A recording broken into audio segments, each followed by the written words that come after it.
예수님이 부활을 하셨는데 부활 이후에 예수님의 부활을 목격한 사람들이 나오죠.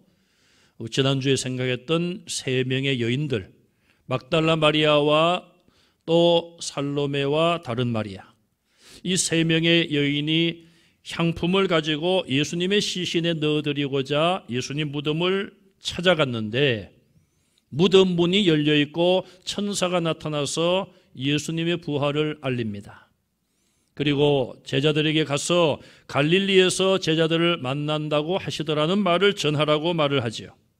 이 여인들은 비어있는 무덤을 보았고 천사의 말을 듣고 이게 꿈인지 생신지 굉장히 기쁘면서도 두려워했고 또 믿어야 되는데도 믿기 어려운 그런 상황을 맞이했습니다. 그들이 제자들을 향하여 달려가다가 부활하신 예수님을 만나죠. 예수님을 통해서 예수님이 부활하신 것을 그들의 눈으로 확인했습니다. 그러나 역시 그들이 아직 확신하기에는 시간이 필요했던 것 같습니다. 세 명의 여인들이 제자들에게 달려가서 천사가 한 말, 또 무덤이 비어있는 사건, 부활의 주님을 만난 일들을 이야기했습니다. 베드로와 요한으로 추정되는 다른 한 제자는 그 말을 듣고 예수님의 무덤에 달려가서 역시 무덤이 비어있던 것을 확인합니다. 그들은 눈앞에 벌어진 그런 현상을 보고 예수님의 부활을 받아들일 수밖에 없는 상황이었죠. 그러나 그들 역시도 아직은 예수님의 부활을 확신하기에는 시간이 필요했습니다. 예수님은 부활하신 이후에 하늘로 올라가시기까지 약 40일을 이 땅에 계셨습니다. 그러면서 예수님이 하신 가장 중요한 일은 제자들과 성도들로 하여금 예수님의 부활을 믿게 하는 일이었습니다. 그래서 사복음서와 또 고린도전서 15장 이런 성경 전체를 보면은 예수님께서 약 20회 정도 부활하신 예수님이 나타나신 기록이 성경에 나와 있습니다. 중복된 것을 빼면 11번 정도 부활하신 예수님께서 제자들에게 나타나셨습니다. 처음에 한 번, 두 번 부활의 주님을 만난 제자들은 믿기 어려웠지만 그것이 반복될수록 예수님의 부활을 인정하고 받아들일 수밖에 없게 된 것이죠. 또 부활하신 예수님은 심지어 제자들과 함께 식사도 나누시는 그런 모습을 제자들에게 보여주시기까지 했습니다. 예수님은 이제 40일이 지나면 하늘로 올라가셔야 되기 때문에 제자들에게 부활에 대한 확신을 심어주시기를 원했습니다. 그 이유는 예수님이 하늘로 올라가시면 성령이 이 땅에 강림하시고 제자들이 성령을 받고 땅 위에 교회를 세워야 되는데 교회를 세우고 복음을 땅끝까지 전파해야 되는데 복음의 핵심은 예수님의 십자가의 죽으심과 부활이었습니다. 사랑하는 제자들과 그 당시에 예루살렘에 있었던 많은 사람들은 예수님이 십자가에 못 박혀 고난받고 죽으시는 모습을 눈으로 보았을 것입니다. 그러나 부활은 좀 다른 문제였습니다. 십자가에 못 박혀 죽어가는 사람들은 수없이 보았지만 죽음을 이기고 무덤을 열고 부활한 사람들을 그들은 별로 보지를 못했지요. 물론 예수님께서 야이로의 딸, 회당장의 딸을 죽음에서 다시 살려주셨고 나사로는 무덤에 장사 지낸 지 4일째 되어서 시신이 부패할 그런 정도의 시간이 지났지만 그런 나사로도 예수님이 다시 살려주셨고 나인성 과부의 아들 장래의 행렬을 멈추게 하시고 그 아들을 청년을 예수님은 살려주셨습니다. 죽은 자리에 있었던 세 사람을 예수님이 살려주신 그런 일들을 본 제자들이었지만 막상 예수님이 다시 부활하셨다는 것을 눈으로 보면서도 믿기 어려운 그런 상황이었습니다. 예수님은 앞으로 제자들이 나가서 복음을 전해야 되고 십자가의 죽음과 부활을 분명히 증거해야 되기 때문에 부활에 대한 확신을 그들에게 주시기 위하여 계속하여 그들에게 부활하신 몸을 나타내서 보여주셨습니다. 제자들은 이제 그 모든 상황을 받아들일 수밖에 없게 되었고 40일이 되자 예수님은 제자들을 보는 가운데 하늘로 올리워 가셨습니다. 올리워 가시기 전에 너희가 예루살렘을 떠나지 말고 아버지께서 약속하신 것을 기다리라. 몇 날이 못되어 너희가 성령을 받으리라. 성령이 너희에게 임하시면 너희가 권능을 받고 예루살렘과 온 유대와 사마리아 땅끝까지 이르러 내 증인이 되리라. 너희는 모든 민족에게 가서 만민에게 복음을 전파하라. 그런 최후의 지상 명령을 남기시고 예수님은 하늘로 올라가셨습니다. 예수님의 말씀에 순종한 제자들은 10일 동안 모여서 열심히 기도했고 성령이 그들에게 강림하여 오순절날 성령의 세례를 받은 그들은 길거리에 나가서 담대하게 예수님의 십자가의 죽으심과 부활을 전하게 되었습니다. 그때부터 전하여진 십자가의 복음과 이 부활의 복음은 오늘에 이르기까지 2000년 동안 끊임없이 전파되어 왔습니다. 예수님이 땅에 오심으로 시작된 천국에 대한 복음의 선포, 또 마지막 때 종말, 이제 천국이 다가오고 종말, 인류의 역사가 마지막을 향하여 달려간다는 그 선포를 제자들을 통하여 하기를 원하셨고, 이제 천국이 준비되면 예수님은 이 땅에 다시 오셔서 우리를 천국으로 인도하기 위해서 오신다는 그 약속을 남기신 예수님은 이 땅에 반드시 오실 것입니다. 그러므로 이 제자들은 이제 천국을 준비하기 위하여 담대하게 십자가와 부활을 전했던 것이고 2000년 동안 그 복음은 힘차게 전파되고 있습니다.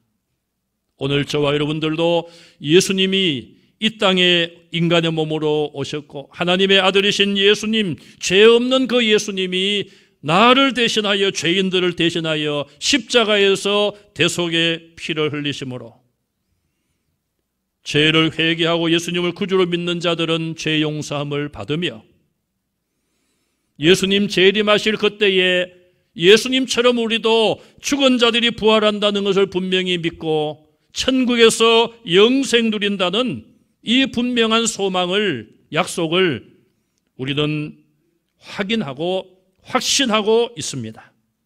또한 이 복음을 주님 오실 그날까지 담대하게 전해야 하는 것이죠. 그렇다면 오늘 저와 여러분들이 가져야 될 것은 부활에 대한 확신입니다. 예수님이 그토록 40일 동안 계시면서 11번에 걸쳐서 제자들에게 반복적으로 나타나시면서 그들의 약한 믿음을 강하게 하시고 부활에 대한 의심을 확실하게 심어주기 위하여 예수님이 나타나셨는데 오늘 우리 육신의 눈이 아닌 영적인 눈으로 부활하신 그 주님을 만날 수 있는 여러분들이 되시기를 간절히 바랍니다. 예수님은 영생할 몸으로 부활하셨습니다. 예수님이 이 땅에 오신 그 몸은 오늘 우리가 가진 몸과 같지만 부활하신 그 몸은 영원히 죽지 아니할 영생하시는 몸으로 부활하셨습니다. 그래서 오늘 본문 마지막에 내가 세상 끝날까지 너희와 항상 함께 있으리라, 영생하신 분이기 때문에 우리와 똑같은 몸을 가지고 이 땅에 오셨지만 죽으신 이후에 영생할 몸으로 부활하셨기 때문에 세상 끝날까지뿐 아니라 하나님 나라에 가서도 예수님은 우리와 영원히 함께 하심을 믿으시기 바랍니다. 기독교 복음이 전파되는 곳은 이처럼 부활의 기쁜 소식, 부활의 약속이 전파되고 천국의 영원한 생명이 전파되기 때문에 그 복음을 듣는 자들에게는 소망이 넘칠 줄로 믿습니다. 그러기 위해서 우리가 먼저 부활에 대한 확신을 가져야 됩니다. 오늘 본문에 보시면은 예수님의 빈 무덤을 확인하고 천사들로부터 말씀을 들은 여인들, 또 달려가다가 예수님을 만난 이 여인들, 제자들에게 가서 모든 사실을 알립니다. 그 말을 들은 제자들 중에 다른 복음서에 보면 베드로와 또 한 명의 제자 요한으로 추정되는 두 사람이 달려갑니다. 예수님이 부활했다는 소식, 무덤이 비어있다는 말을 듣고 예수님 무덤으로 달려가지요. 그리고 그들도 비어있는 무덤을 확인합니다. 아, 예수님의 시신이 없구나. 예수님이 다시 살아나셨다, 이런 믿음보다는 예수님의 시신이 없구나, 그 사실을 확인하고 있습니다. 예수님의 부활을 증거하는 가장 분명한 증거는 무엇입니까? 빈 무덤이에요.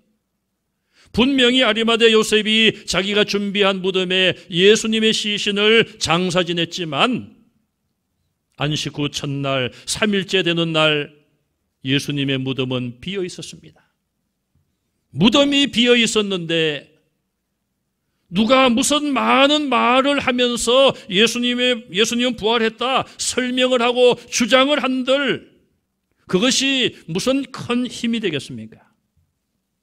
비어있는 무덤은 말이 없지만은 가장 강력하게 분명하게 예수님의 부활의 확실한 증거를 보여주고 있는 것입니다. 이처럼 예수님은 부활하신 이후에 40일 동안 제자들로 하여금 예수님의 부활에 대한 확신을 가지시도록 여러 번 그들에게 나타나 주셨습니다. 그러나 반대쪽의 세력, 적그리스도의 세력, 사탄의 세력들은 예수님의 부활의 이 기쁜 소식을 묻어버리고 부인하기 위하여 사탄도 분주하게 움직인 것을 볼 수 있습니다. 오늘 본문 말씀에 보시면은 예수님의 부활의 사실을 숨기기에 급급한 사람들이 나옵니다. 11절 이하에 보면은 예수님의 무덤을 지키던 병사들이 지진이 일어나고 무덤 문이 열리고 천사들이 나타나고 예수의 시신이 없어진 그 사실을 대제사장들에게 가서 알립니다. 아마도 밤사이 동안 지켰던 그들이 되어진 모든 상황을 가서 보고한 것이죠. 그들은 왜 예수님의 무덤을 지켰을까요? 여러분, 공동묘지라든지 공원, 납골당, 가족묘 그런 데 가보시면은 군인이 총칼을 가지고 무덤을 지키는 거 보셨습니까? 물론 그 나라에 아주 존경받는 그런 인물의 묘를 무슨 행사가 있을 때는 그렇게 할 수 있어요. 그러나 장사 지내고 나서 군사들이 무장을 하여 무덤을 지키거나 납골당을 지키는 것을 보셨습니까? 그런 일은 없습니다. 그런데 이 군인들은 예수님이 무덤에 장사 지낸 이후에 그 무덤을 지키고 있었다. 경비를 하고 있었어요. 그 이유는 무엇입니까? 대제사장들이 또 유대교 지도자들이 저 예수가 살아있을 때에 사흘째 되는 날 살아난다고 이야기했는데 혹시라도 그런 일이 일어날까 봐 걱정을 한 것이죠. 그래서 빌라도에게 요청하여 빌라도 수하에 있는 군인들로 하여금 로마 군인들로 하여금 예수님의 무덤을 지키게 한 것이죠. 그런데 이들이 예수님의 무덤을 지켰지만 안식 후 첫날 그 새벽 미명에 갑자기 지진이 일어나고 무덤을 막고 있던 돌이 굴려지고 천사들이 와 있는 그런 모습을 보고 그들은 거의 죽은 자처럼 되었다, 그렇게 성경은 기록하고 있어요. 어떤 분들은 기절했다, 그렇게 해석을 하기도 합니다. 정말 인간이 이해할 수 없는 그런 상황을 만났고 그들은 죽은 자처럼, 기절한 것처럼 그런 상황 속에 놓이게 된 것이죠. 정신을 차려보니 상황이 그렇습니다. 자, 이런 모든 되어진 일들을 보고를 하니 대제사장들은 장로들을 만나서 의논을 합니다. 자, 군인들의 보고를 받으니 예수의 시신이 어디론가 갔다, 부활한 것이 아닌가, 여러 가지 의논을 하다가 그들이 이런 결론을 내립니다. 일단 군인들을 돈으로 매수하여 거짓말을 하게 하자. 거짓말은 무엇입니까? 군인들로 하여금 자기들이 예수의 무덤을 지키고 있다가 밤이 깊어 잠이 잠깐 들었는데 그 틈에 예수의 제자들이 와서 예수의 시신을 훔쳐갔다고 거짓말하게 하자. 그것도 돈을 많이 주면서 그들을 매수하여 그 거짓말을 하게 한 거예요. 이 군인들 입장을 한번 보십시다. 빌라도 총독의 수하에 있던 군인들이고 자기들의 사명은 예수의 무덤을 지키는 거예요. 혹시 예수의 말대로 부활을 할까 봐, 혹은 제자들이 와서 시체를 훔쳐갈까 봐, 뭐 그런 여러 가지 어떤 이유 때문에 명령을 받고 무덤을 지키는 것이 자기들의 사명이에요. 그런데 어쨌든 자기들이 그 사명을 감당하지 못하고 예수의 시신이 사라졌으니 책임을 져야 되는 거예요. 그런데 다행스럽게도 대제사장들이 자기들에게 돈을 많이 주면서 예수의 제자들이 와서 시체를 훔쳐갔다고 말하라. 빌라도가 너희들에게 책임을 물으면 우리가 책임지고 그 책임을 지지 않도록 하겠다. 그렇게 말하니 이 군인들 입장에서도 손해볼 것이 하나도 없죠. 자기들이 책임지지 않아도 되고 돈까지 많이 받게 되니 뭐 이거 일거양득이 아니겠습니까? 결국 그렇게 거짓말이 생기게 되는 거예요. 여러분, 왜 거짓말을 하게 됩니까? 사람들이 뭔가는 자기가 손해를 보지 않으려고, 또 뭔가는 부당한 이익을 챙기기 위하여 거짓말을 하는 거예요. 거짓의 출발은 어디에서부터 되었습니까? 에덴 동산에 사탄이 뱀을 통하여서 하와에게 접근을 하여 선악을 알게 한 나무 열매를 왜 안 먹느냐? 저거 먹으면 하나님이 죽는다고 했다. 아니다, 죽지 않는다. 먹으면 하나님처럼 된다. 뱀은 하와에게 두 가지 거짓말을 했습니다. 먹어도 죽지 않는다. 하나님처럼 된다. 그 거짓말의 유혹에 넘어간 하와와 아담이 차례대로 선악과를 따먹었습니다. 어떤 결과가 왔습니까? 하나님처럼 되었습니까? 아닙니다. 하나님을 두려워하여 나무 뒤에 숨었습니다. 하나님과의 교제가 끊어졌습니다. 그들이 안 죽었습니까? 당장은 죽지 아니했지만 하나님이 허락한 수명을 살고 다 죽었고, 그들만 죽은 것이 아니라 아담과 하와의 후손인 모든 인류는 죽음을 피할 수 없게 되었습니다. 결국 사탄의 거짓말의 유혹에 넘어간 것이죠. 오늘날도 서로가 어떤 일에 대한 왜곡을 하고 거짓말을 만드는 것은 서로의 어떤 이익에 맞기 때문에, 서로가 쌍방간에 이익이 되기 때문에 이런 거짓말을 만들어서 퍼뜨리는 것이죠. 예수님은 부활을 제자들에게 분명하게 확인시켜 주기 위하여 그렇게 노력을 하셨지만 사탄의 권세는 예수님의 부활을 부인하고 사실이 아닌 것으로 왜곡하며 그 사실을 덮기에 급박한 그런 모습을 볼 수 있습니다. 또 어떤 사람들은 이런 주장을 합니다. 예수가 무덤 속에 들어갈 때에 죽은 것이 아니라 기절한 상태에서 들어갔다. 그래서 사람들이 죽은 줄 알고 무덤에 넣었는데 무덤 안에서 기절했다가 깨어났다는 거예요. 여러분, 그럴듯한 또 거짓말이 아닙니까? 그러나 성경을 보면은 군사들이 십자가에 달린 그 죄수가 이제 죽었는지 안 죽었는지 마지막에 이 다리 뼈를 꺾어가지고 죽음을 확인하는 일이 있습니다. 그런데 예수님의 경우는 군인들이 예수님을 확인해 보니까 이미 숨이 끊어지신 거예요. 죽음을 확인하고 그 뼈를 꺾지 아니했다. 구약의 예언대로 예수님의 뼈는 꺾이지 아니한다. 그것이 이루어졌다고 성경은 말하고 있어요. 군인이 이미 예수님이 돌아가신 것을 확인했습니다. 그리고 그 후에 예수님의 옆구리를 창으로 찔렀어요. 그러자 예수님의 남아있는 피와 물이 다 쏟아진 거죠. 군인들이 말하는 거로 말하면 확인 사살이라고 합니까?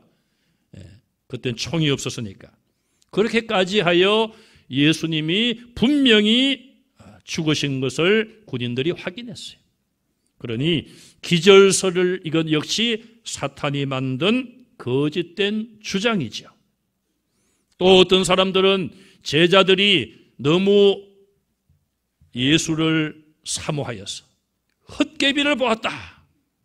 그렇게 말하게 돼요. 오늘 예배 전에 우리 집사님 한 분이 참 오랜만에 예배를 오셨어요. 서로 반갑게 인사를 했는데 하시는 말씀이 예배를 그냥 몇 주 못 왔더니 꿈에 목사님이 나타나고 예수님이 나타나고 그래서 오셨다는 말씀을 들었습니다. 여러분, 헛개비라든지 꿈을 꾸어도 한두 번 그렇게 할 수 있겠죠? 11번이나 예수님이 부활하신 예수님이 11번이나 나타났어요. 그러니 제자들이 처음에 한두 번은 이게 꿈이냐 생시냐 그런 말을 했을지 모르지만 11번이나 반복하여 예수님을 만났으니 꿈이 아니죠. 헛개비를 본 것도 아닙니다. 이처럼 사탄은 예수님을 대항하고 적그리스도의 세력들은 예수님이 부활하신 이 사실을 감추고 왜곡시키고 덮기 위하여서 여러 가지 거짓말을 가지고 사람들에게 퍼뜨렸습니다. 오늘 본문에 보시면 이 군인들이 퍼뜨린 거짓말이 마태가 성경을 기록할 당시까지 사람들에게 알려져 있었던 거짓말이에요. 고린도전서 15장에 보면 사도 바울이 그 성경을 기록할 때에 그때는 이미 예수님 성천하시고 많은 시간이 흘렀을 때가 아닙니까? 바울이 성경을 기록했던 그 당시에 바울이 쓴 성경에 보면은 500여 명이 예수님이 부활하신 것을 일시에 보았다고 그랬어요. 그러니 500여 명의 많은 성도들이 모여서 예배를 드리든지 기도하던 그 자리에 부활하신 예수님이 나타나신 거예요.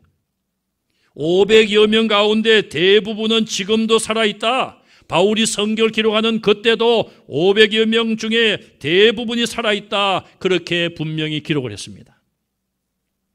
이처럼 제자들만이 아니라 다른 500명 가까운 성도들도 부활하신 예수님을 보았고 마태가 사도 바울이 성경에 예수님의 부활을 기록했을 때에 그래 나도 예수님 부활하신 것을 보았다.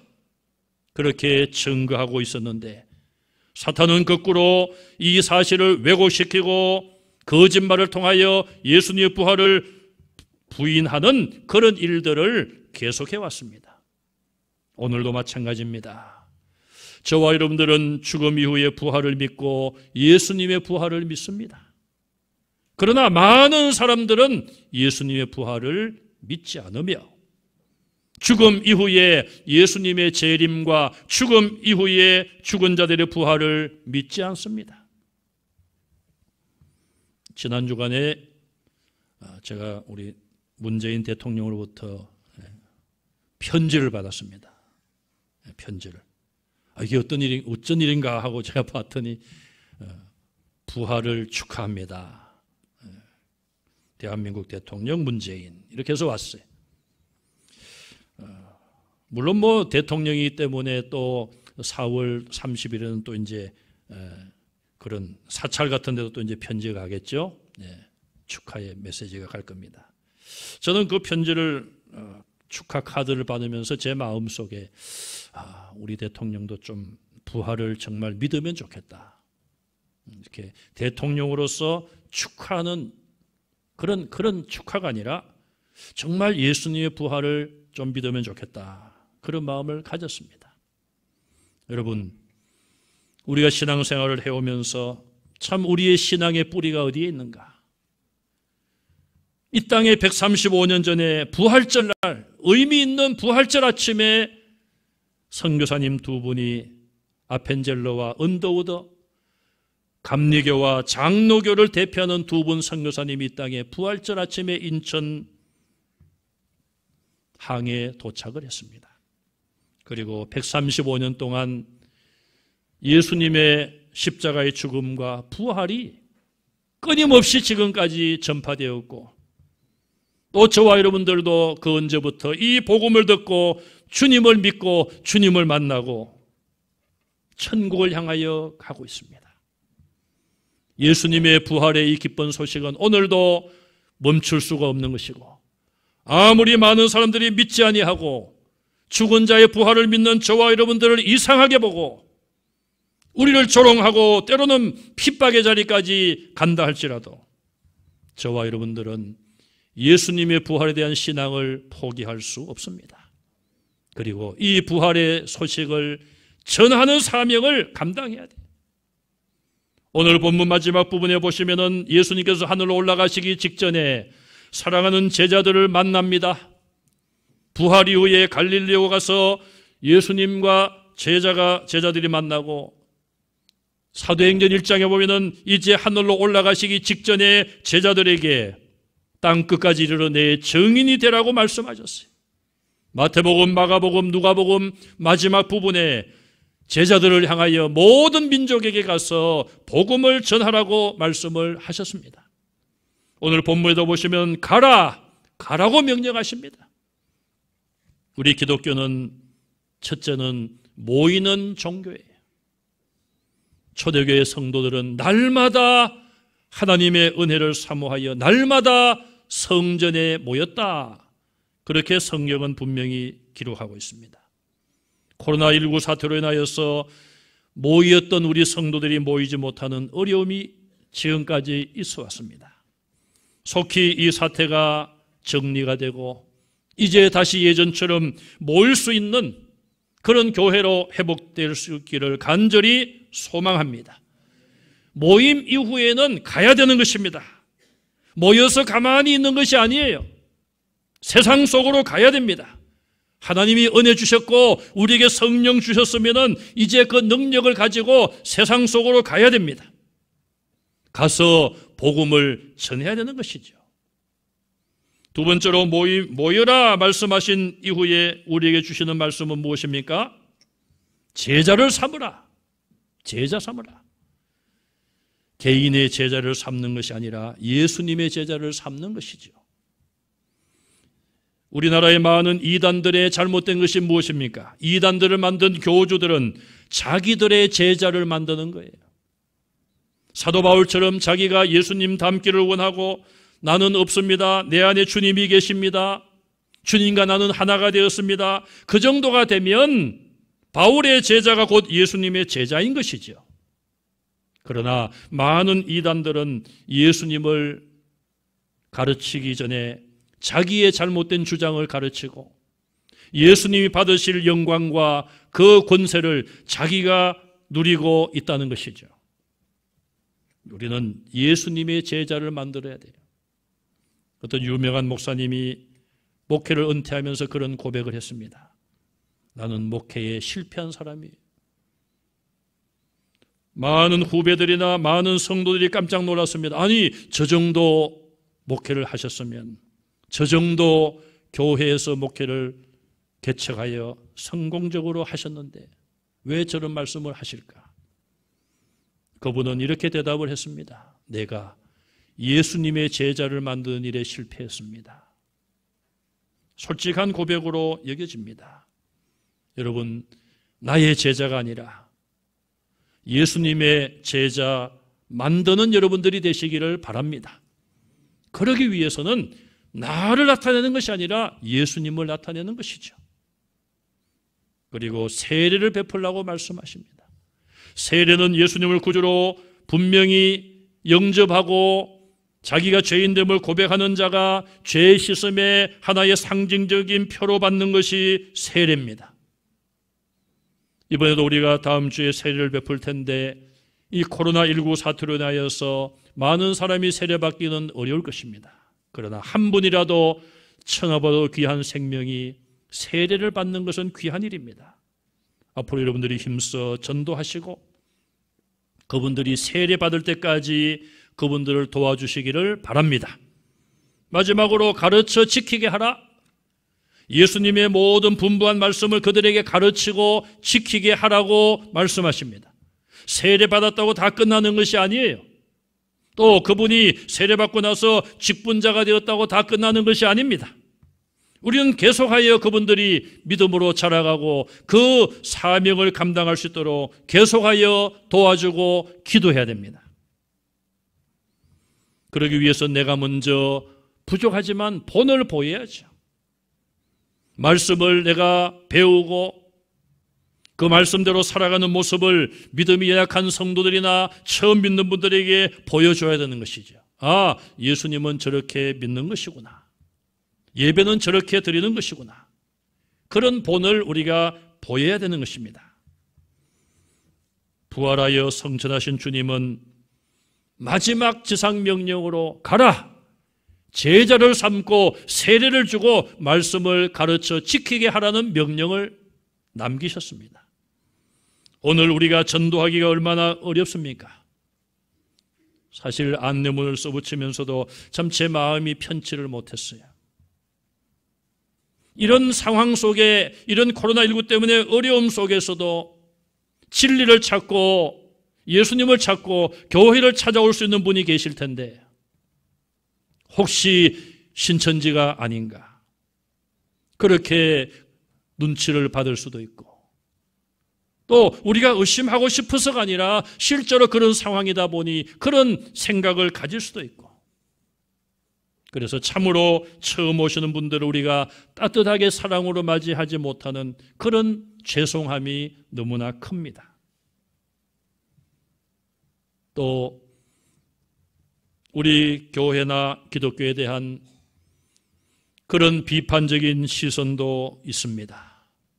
그러나 우리는 이런 상황 속에서도 예수님의 분부의 명령을 기억하시고 우리는 삶으로 전도해야 되고 내 행동으로 전도해야 되고 빛과 소금이 되어서 전도해야 될 것입니다. 그래서 주님 오실 그날 마지막 주님을 만나는 그날 많은 사람들을 옳은 대로 인도한 자는 하늘의 별처럼 빛이 나리라고 하신 그 말씀처럼 이 땅에 어떤 어려움 속에서도 주님의 이름을 증거하기에 힘쓴 전도자들은 하나님 나라에서 영원히 반짝이는 별이 될 줄로 믿습니다. 한국교회는 지금까지 135년 동안 여러 가지 어려운 일이 있었지만 환난과 고난 속에서도 복음을 전하는 일을 포기하지 아니했습니다. 우리가 이런 어려움 속에서도 우리의 믿음을 지킬 뿐 아니라 담대하게 예수 그리스도의 부활의 신앙을 전하고 십자가의 피 묻은 복음을 전하는 여러분들이 되시기를 간절히 바랍니다. 저는 오히려 이런 상황이 전도하기에 좋다고 유익하다고 생각합니다. 코로나 바이러스 앞에 인류가 얼마나 연약한 존재인가? 우리 인간이 무엇을 하여 이것을 이길 수 있을까? 답은 없지 않습니까? 답은 하나님께 있습니다. 그 하나님을 전하는 저와 여러분들이 되시고 부활의 주님은 세상 끝날까지 우리와 함께 하신다고 약속했습니다. 오늘 우리가 아무리 어렵고 답답한 상황 속에서도 부활의 주님이 함께 하심을 믿으시기 바랍니다. 경제적으로, 사업적으로, 또 여러 가지 가정적으로 여러 가지 어려운 문제가 있을 수 있습니다. 내 힘이 아니라 부활하신 주님이 내 곁에 계시고 세상 끝날까지 나와 함께 하심을 믿으시고 그 주님을 의지하여 모든 어려움을 이겨내는 성도들이 다 되시기를 주님의 이름으로 축원합니다. 아멘.